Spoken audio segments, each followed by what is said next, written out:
Subscribe our YouTube channel now and don't forget to press the bell icon for latest updates. Pakistan اور دنیا بھر میں دیکھنے اور سننے والوں کو ارشد شریف کا سلام۔ ناظرین، آج آپ کو بتائیں گے کہ گاڑی کی ڈگی میں بیٹھ کے کون کس سے ملاقات کرنے گیا۔ یہ انتہائی مزیدار کہانی ہے اور یہ کہانی بیان کس نے کی، کس کے حوالے سے، اس حوالے سے آپ کے ساتھ ذکر کریں گے۔ ساتھ ساتھ عمران خان کے خلاف توشہ خانہ کیس بنانے کی وجہ کیا بنی۔ ایک تو لیول پلینگ فیلڈ کی ڈیمانڈ تھی میاں نواز شریف صاحب کی طرف سے مریم نواز کی طرف سے کہ عمران خان کے خلاف اس کو بھی نااہل کیا جائے، عمران خان کو بھی پابند سلاسل کیا جائے، باقی تمام جو پی ڈی ایم ان کے چند ہینڈلر، چند سہولت کار، چند سازشی، وہ سارے اسی کام میں لگے ہوئے تھے۔ لیکن ایک اور وجہ بھی ہے، وہ بھی آپ کے سامنے رکھیں گے۔ لیکن اس سے پہلے ناظرین، آج سینیٹر اعظم سواتی، انہیں اڈیالہ جیل سے رہا کر دیا گیا ضمانت کے اوپر۔ سینیٹر ہیں، پاکستان کی سینٹ کے ایوان بالا کے ممبر ہیں، اور ان کو جو ضمانت دی ہے جج صاحب نے، اس میں جو آرڈر لکھا اس میں بڑا واضح لکھا کہ کیا کسی فوج کے افسر یا کسی جوان سے رابطہ ہوا یا کسی نے بغاوت کی، اور ان کا جرم کیا تھا۔ ان کا جرم یہ تھا کہ انہوں نے جو مبینہ جرم کہا جاتا ہے، جو انہوں نے اپنی اظہار رائے کی تھی کہ آرمی چیف کے حوالے سے ایک ٹویٹ کی تھی، اور عمران خان نے آج اعظم سواتی کے ساتھ پریس کانفرنس کرتے ہوئے کہا کہ ایک ٹویٹ کرنے پہ یہ سلوک کیا گیا سینیٹر کے ساتھ، سوشل میڈیا کی جو لوگ ہیں ان کے ساتھ۔ انہوں نے کہا کہ حالانکہ پنجاب میں ہماری حکومت ہے، نامعلوم افراد آتے ہیں، اٹھاتے ہیں، لوگوں کو زد و کوب کرتے ہیں اور پھر اگلے دن چھوڑ جاتے ہیں۔ ساتھ ہی اسی پریس کانفرنس میں حوالہ دیا گیا کہ ڈاکٹر شہباز گل کو بھی برہنہ کر کے تشدد کیا گیا، جنسی تشدد کیا گیا، ان کے نازک اعضاء کو الیکٹرک کرنٹ دیا گیا۔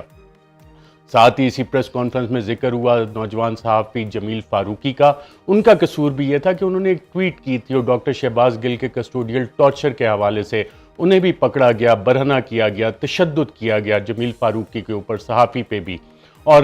آج جب پریس کانفرنس کی اعظم سواتی نے، تو انہوں نے وہ معاملات بتائے، وہ حالات بتائے کہ کس طرح سے ان کے گھر میں رات کے آدھی رات کو مڈ نائٹ ریڈ جس کو کہا جاتا ہے، لوگ آئے، دیواریں پھلانگ کے آئے، اور عمران خان نے کہا کہ بغیر وارنٹ کے وہ لوگ داخل ہوئے تھے، اور ایف آئی اے کے لوگوں نے ان کی پوتیوں کے سامنے ان پہ تشدد کیا اور اس کے بعد انہیں لے گئے اور نامعلوم افراد کے حوالے کیا۔ اور اس حوالے سے اعظم سواتی صاحب نے honourable chief justice Umar Ata Bandial صاحب سے اپیل کی ہے کہ آئین کے آرٹیکل 184(3) کے تحت آپ کی بنیادی ذمہ داری ہے کہ پاکستان کے شہریوں کے بنیادی حقوق کا دفاع کریں۔ انہوں نے کہا کہ میں ایک وکیل بھی ہوں، 74 سال میری عمر ہے، ایک پارلیمنٹیرین ہوں، اور اگر وکلاء اور پارلیمان اور سینٹ نے اس حوالے سے کچھ نہ کیا، جج صاحبان نے کچھ نہ کیا، تو اس دن سے ڈریں کہ خدا نہ خواستہ کسی جج کے ساتھ یہ ہو، کسی جج کو ننگا کر کے اسے تشدد کیا جائے، دیگر پارلیمنٹیرینز کے ساتھ یہی سلوک کیا جائے۔ اور ساتھ ساتھ انہوں نے یہ بھی کہا کہ میں سپریم کورٹ خود جاؤں گا، میں دنیا کی تمام فورمز پہ یہ آواز اٹھاؤں گا تاکہ وہ لوگ جو اس تشدد میں ملوث ہیں ان کا پتہ لگایا جا سکے۔ ناظرین، عمران خان صاحب نے بھی نامعلوم افراد کا ذکر کیا۔ اس حوالے سے ناظرین، اگر ہم ملک کی تاریخ دیکھیں تو محترمہ بے نظیر بھٹو کے دور میں ایک آپریشن مڈ نائٹ جیکال ہوا تھا، اور محترمہ بے نظیر بھٹو صاحبہ نے باقاعدہ نام بتائے تھے، اور اس میں اس وقت کے army chief general Aslam Beg کا نام بھی آیا تھا، پھر بریگیڈیئر امتیاز کا جو آئی ایس آئی کے انٹرنل ونگ کے تھے ان کا نام بھی آیا تھا، پھر میجر عامر کا نام بھی آیا تھا، اور ان کے بعد میں باقاعدہ طور پہ کورٹ مارشل بھی ہوا تھا، اور میجر عامر نے کسٹڈی میں بتایا تھا کہ جو جنرل اسد درانی نے اپنی کتاب میں بھی اس کا ذکر کیا ہے کہ ان سے جب پوچھا گیا تو انہوں نے جنرل اسلم بیگ کو انوالو کرنے کی بھی کوشش کی، اور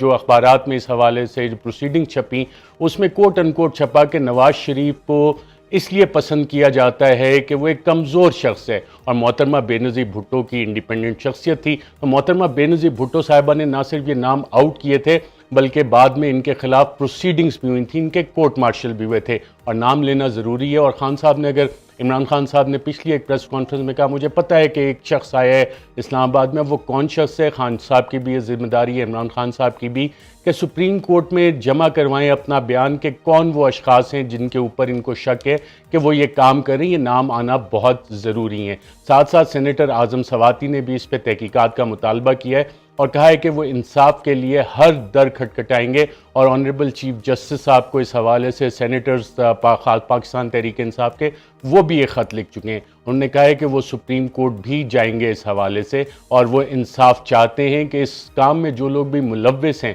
تشدد کے کام میں ملوث ہیں، لوگوں کو برہنہ کرنے میں، انہیں باقاعدہ طور پہ سامنے لایا جائے اور قرار واقعی قانون کے مطابق سزا دی جائے۔ اس حوالے سے ناظرین، ٹارچر کے خلاف پارلیمنٹ نے ایک بل بھی پاس کیا ہے، اور اس بل میں سزائیں ہیں پبلک آفیشلز کے لیے جو اس کام میں ملوث ہوتے ہیں۔ اس پہ اب صدر مملکت ڈاکٹر عارف علوی جس دن سگنیچر کریں گے، سائن کریں گے، یہ باقاعدہ قانون بن جائے گا۔ اور کیا ہم اس کو ایک واحد مثال بنا سکتے ہیں، پہلی مثال بنا سکتے ہیں کہ اگر پاکستان نے ترقی کرنی ہے، جو 75 سال سے غلاموں والا سلوک ہوتا ہے پاکستان کے شہریوں کے ساتھ، جو سلوک امریکی افواج نے ابو غریب میں کیا، گوانتانامو بے میں کیا، جو برطانوی سامراج یہاں پہ بر صغیر پاک و ہند میں آزادی سے پہلے کرتا تھا، وہ پچھلے 75 سال سے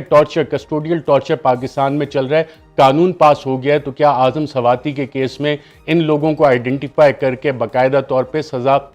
دی جائے گی؟ یہ ایک انتہائی اہم سوال ہے، اور اس کی ذمہ داری پاکستان تحریک انصاف کے قائدین پہ بھی آتی ہے کہ وہ نام بتائیں۔ آپ نواز شریف صاحب کو دیکھیں، انہوں نے تو chief of army staff general Qamar Javed Bajwa کا باقاعدہ نام لے کے مختلف متعدد جلسوں میں ان پہ الزامات لگائے تھے۔ D G I S I اس وقت کے جنرل فیض حمید، ان کے نام لے کے الزامات لگائے تھے، اور اس کے بعد ایک آپ کو یاد ہوگا مشہور زمانہ پریس کانفرنسز بھی آئی تھیں مریم نواز کی آڈیو ویڈیوز کے حوالے سے، اس پہ میں پھر کسی دن بات کروں گا۔ لیکن نام لینا کیوں ضروری ہوتا ہے کہ اگر آپ کو کسی کے اوپر شک ہے تو پاکستان تحریک انصاف کو ایکس وائی زی اور نیوٹرلز اور اس سے آگے چل کے باقاعدہ نام لینے چاہیے، کیونکہ جس طرح کے ناظرین معاملات چل رہے ہیں، اور اگر عمران خان صاحب سمجھتے ہیں کہ لانگ مارچ سے کوئی مسئلہ حل ہوگا، کسی اور چیز سے یہ مسائل حل نہیں ہوں گے۔ اب تقریباً 24 ایف آئی آرز ہو چکی ہیں خود عمران خان کے اوپر، ان کی دیگر قیادت پہ ایف آئی آرز ہو رہی ہیں، اور اس حوالے سے اسٹریٹجی بڑی واضح ہے اس حکومت کی اور اس کے ہینڈلرز کی کہ اس حکومت کو انہوں نے اگلے سال تک چلانا ہے۔ جو بیک گراؤنڈ نیگوسیشن جس کا عمران خان بھی کہہ رہے ہیں، وہ صرف ایک باقاعدہ طور پہ سموک سکرین ہے جس کو کہ کھڑا کیا گیا ہے کہ انگیج رکھو اور باقی ساری چیزیں۔ اب آگے چیزیں لے کے کیسے چلنی ہے، پریشر بلڈ اپ کیسے کرنا ہے، پروٹیسٹ کیسے کرنے ہیں، وہ عمران خان نے کہا ہے کہ وہ اس حوالے سے خود اسپیشلسٹ ہیں، پاکستان تحریک انصاف اسپیشلسٹ ہے، اور الیکشن کمیشن آف پاکستان کے بعد نااہلی کے بعد جو اناؤنس کیا، جو فیصلہ آیا، لوگوں نے خود بھی ظاہر کیا کہ وہ اب تنگ آ چکے ہیں ان ساری ڈرامے بازیوں سے۔ فواد چودھری کہتے ہیں بند کمروں میں جو فیصلے ہوتے ہیں ان کا دن اور دور چلا گیا۔ اور جو ناظرین ابھی تک کی اطلاعات ہیں، جو آج تک جس وقت میں آپ سے بات کر رہا ہوں، باقاعدہ طور پہ سرکاری طور پہ وہ فیصلہ ابھی تک ریلیز نہیں کیا گیا الیکشن کمیشن کا۔ کہا جا رہا ہے کہ ایک ممبر نے ابھی تک دستخط نہیں کیا۔ اگر ایک ممبر نے دستخط نہیں کیے تو کل ایسے کیا واقعات تھے، کیا اتنی جلدی تھی کہ کل ہی یہ اناؤنسمنٹ کرنی تھی الیکشن کمیشن آف پاکستان نے کہ ایک ممبر موجود بھی نہیں ہے، بیمار ہے، دستخط بھی نہیں ہے، اور ابھی تک فیصلہ وہ باقاعدہ طور پہ ریلیز بھی نہیں کیا گیا۔ اب ناظرین سوال آتا ہے کہ عمران خان پہ توشہ خانہ کا یہ کیس بنایا کیوں گیا؟ اس میں ایک وجہ تو یقیناً یہی ہے کہ لیول پلینگ فیلڈ اور لنڈن پلان اور باقی ساری کارروائیاں اس حوالے سے جو ہوتی رہیں وہ اپنی جگہ، لیکن ایک اور بنیادی وجہ جو ہمارے معاشرے سے تعلق رکھتی ہے، اس کی وجہ یہ ہے کہ ناظرین عمران خان نے تمام رسیدیں جمع کروائیں، اور میں آپ کو وہ رسیدیں آج دکھاتا ہوں، بینک چلان آپ کو دکھاتا ہوں کہ کون کون سے پیسے جمع کروائے گئے، اور عمران خان کے پیسے اپنے جو ہیں ڈیکلریشن میں کم ہوئے یا زیادہ بڑھ گئے وہ بھی آپ کو بتاتے ہیں کہ جو ڈیکلریشن میں ان کی ایک چیز مجھے نظر آئی ہے، باقی ابھی میں ان کو ڈیٹیل ایگزامن کر رہا ہوں۔ تو عمران خان کے ساتھ ہی یہ کیوں مثال بنانے کی کوشش کی گئی ہے؟ اس کی آج اگر شہباز شریف صاحب کی آپ بات سنیں، وہ کہہ رہے ہیں توشہ خانہ سے جی رپورٹس اچھی نہیں ہے، بہت ساری چیزیں وہاں سے غائب ہو جاتی ہیں۔ جی ہاں، یہ پچھلے 4 سال میں یہ رپورٹ نہیں ہے، لیکن اب شہباز شریف کہہ رہے ہیں کہ وہاں سے توشہ خانہ کی رپورٹس اچھی نہیں، وہاں سے بہت ساری چیزیں غائب ہو جاتی ہیں۔ غائب نہیں ہو جاتی ناظرین، جو بڑے بڑے لوگ ہیں وہ یا تو جمع نہیں کرواتے، اور اگر جمع کروائیں بھی تو اس کے پیسے جمع نہیں کرواتے، اور اپنے پاس وہ چیزیں رکھ لیتے ہیں اپنے باپ کا مال سمجھ کے، اپنا حق سمجھ کے کہ جناب ہم سے کس نے پوچھنا ہے۔ اور اس حوالے سے ناظرین ابو ذر سلمان نیازی نے باقاعدہ طور پہ انفارمیشن مانگی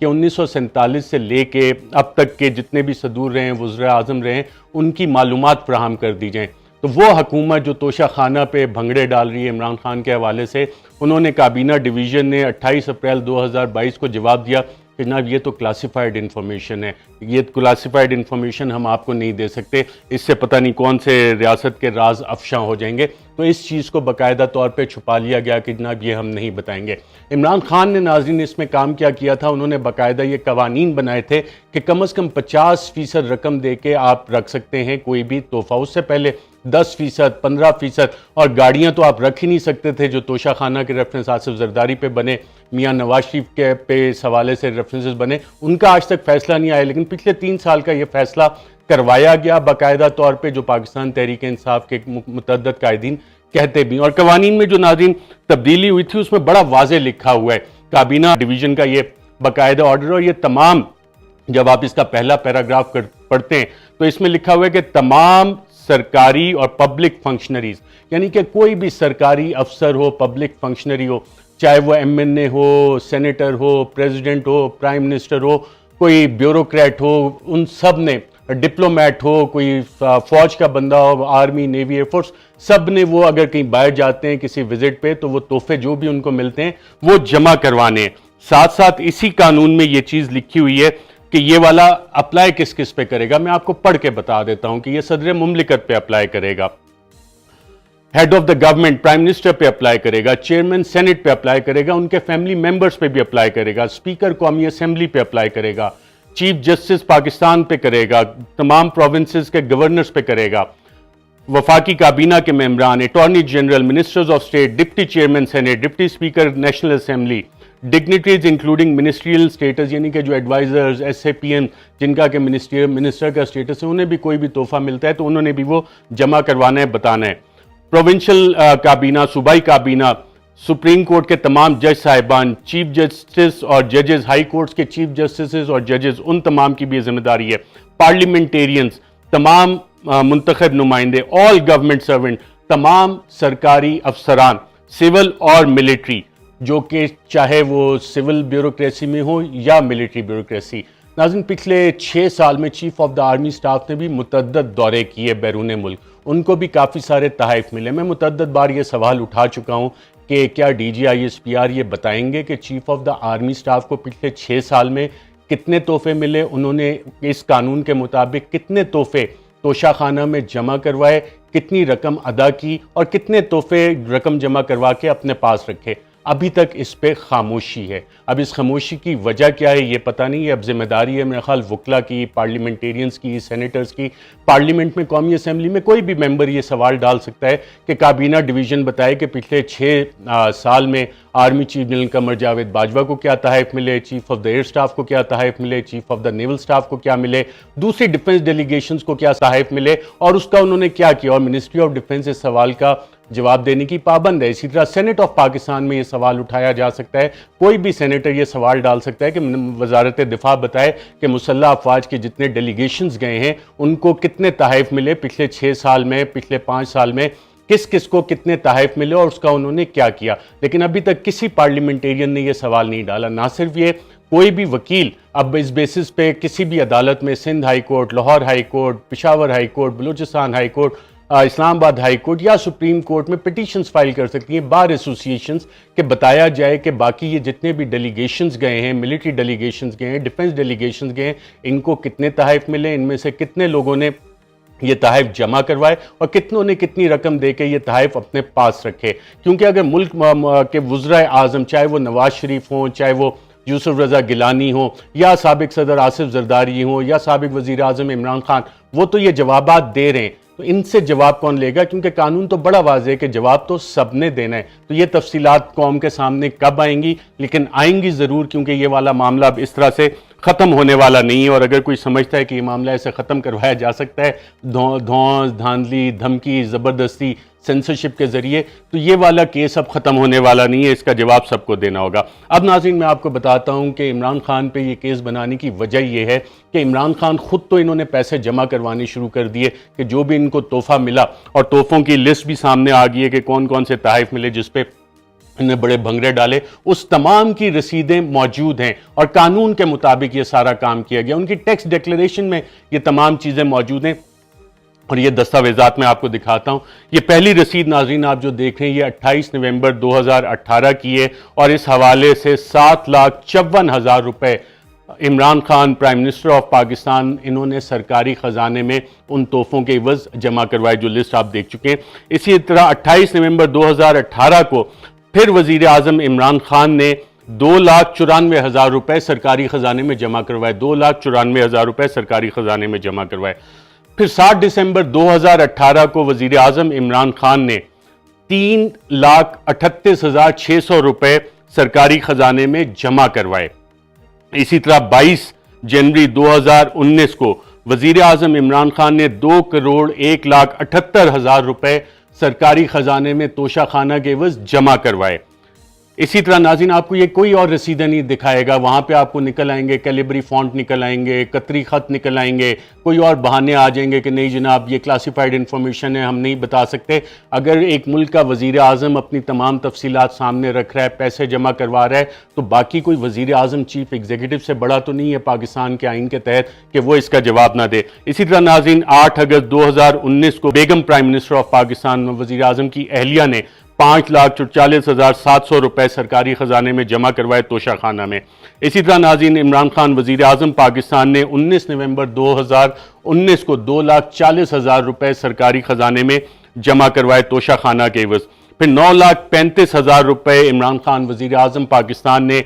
19 مارچ 2020 کو سرکاری خزانے میں جمع کروائے۔ آپ کو کوئی اور رسید نظر نہیں آئے گی، کوئی اور نہیں یہ بتائے گا کہ آرمی چیف نے کتنے پیسے سرکاری خزانے میں جمع کروائے، نیول چیف نے کتنے کروائے، ایئر چیف نے کتنے کروائے، چیئرمین سینٹ نے کتنے کروائے، باقی پارلیمنٹیرینز نے کتنے کروائے، یہ والی چیزیں نہیں آ رہی۔ سیکٹری ڈیفنس نے کتنے کروائے، سیکٹری فارن افیئرز نے کتنے کروائے، سیکٹری کابینہ یا دیگر جو سرکاری بیوروکریٹس باہر جاتے ہیں، اٹانومس باڈیز کے چیئرمین جاتے ہیں، کسی کی اور یہ رسیدیں آپ کو نظر نہیں آئیں گی سوائے عمران خان کے ابھی تک جو کہ پبلک ہوئی ہیں۔ ان سب کو بتانا چاہیے کہ کس نے کون سے پیسے جمع کروائے۔ پھر ناظرین 26 اکتوبر 2020 کو وزیر اعظم عمران خان نے 24,35,000 روپے سرکاری خزانے میں توشہ خانہ کے عوض جمع کروائے۔ اسی طرح ناظرین 26 اکتوبر 2020 کو وزیر اعظم نے 33,65,000 روپے سرکاری خزانے میں جمع کروائے، وزیر اعظم عمران خان نے۔ اسی کے بعد ناظرین ایک اور رسید میں آپ کو دکھا دیتا ہوں، 27 اکتوبر 2020 کو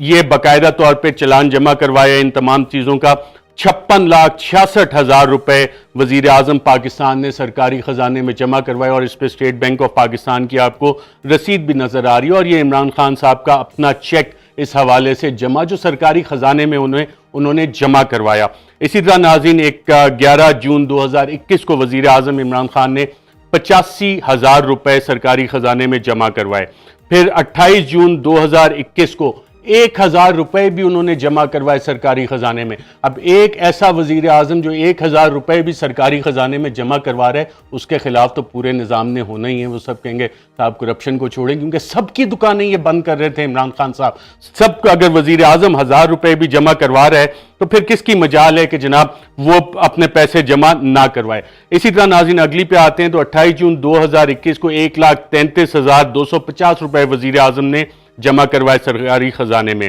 پھر 8 جولائی 2021 کو تقریباً 29,14,500 روپے جمع کروائے سرکاری خزانے میں۔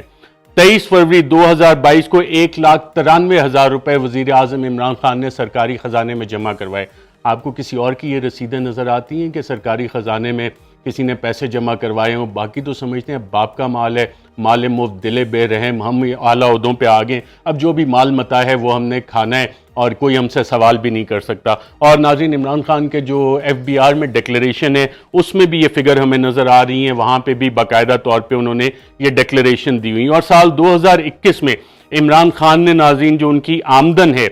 جو پچھلے سال کی تھی اور 2021 میں جو انہوں نے اثاثے جمع کروائے، اس سے پتہ لگا کہ ان کی آمدن بھی وزیر اعظم ہوتے ہوئے 10 لاکھ روپے کم ہو گئی۔ تو یہ تو ناظرین معاملات ہیں توشہ خانہ ریفرنس کے حوالے سے۔ اس حوالے سے ابھی تک فیصلہ جب ہم بات کر رہے ہیں الیکشن کمیشن نے نہیں دیا، ایک ممبر نے سائن بھی نہیں کیے، اب اس حوالے سے جلدی کیا تھی یہ سمجھ نہیں آ رہی۔ اب ناظرین بات کرتے ہیں کہ گاڑی کی ڈگی میں بیٹھ کے کون چھپ چھپ کے کس سے ملاقاتیں کرتا رہا۔ ناظرین یہ بات